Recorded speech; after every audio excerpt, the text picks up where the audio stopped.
হাত পাকে বাঁধা সিরিয়ালের আজকে খুবই ইম্পর্টেন্ট একটা আপডেট। সেটাতে দেখা যাচ্ছে যে যখন শাওন তার বাবার সাথে ছবি করতে যায়, সেখানে শাওন হোঁচট খেয়ে পড়ে গেলে তার বাবা তাকে ধরে ফেলে। সেই মুহূর্তটা নিয়ে শাওন ভীষণভাবে খুশি, কিন্তু সেলফি তুলতে গিয়ে শাওন কোনোভাবেই সেলফি তুলতে পারছে না, তার হাত কাঁপাকাঁপি করছে। এর মধ্যে কোনো রকম সেলফি তুলে নিয়ে শাওন খুশি হয় তার রুমে গিয়ে, কিন্তু ছবিগুলো দেখে শাওনের ভীষণ মন খারাপ হয়ে যায়। তার বাবার সাথে সে একটা ছবি তুলতেই পারলো না ভালোভাবে, তার বাবা তার দিকে তাকালো না। ঠিক সেই মুহূর্তেই শুভ আসে শাওনের খুশির বার্তা নিয়ে।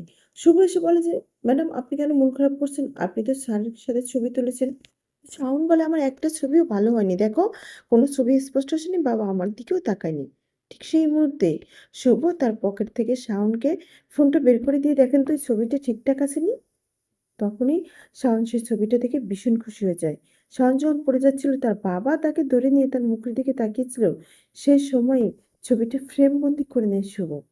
শাওন এতটা খুশি হয় যে শুভকে জড়িয়ে ধরে আস্তে করে শুভর গালে একটা কিস করে দেয়। যেটা হজম করতে শুভর সময় লাগে। শুভ অন্যমনস্ক হয়ে শাওনদের বাড়ি থেকে গাড়ি নিয়ে বেরিয়ে যায়।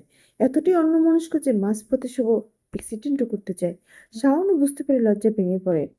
শুভ তো শাওনকে ভালোবাসে সেটা বুঝিয়ে যায়, কিন্তু শাওনের এই কিস আর জড়িয়ে ধরা, এটা শুভ কি করে হজম করবে? দেখতে হলে চোখ রাখতে হবে সাত পাকে বাঁধা সিরিয়াল আগামী।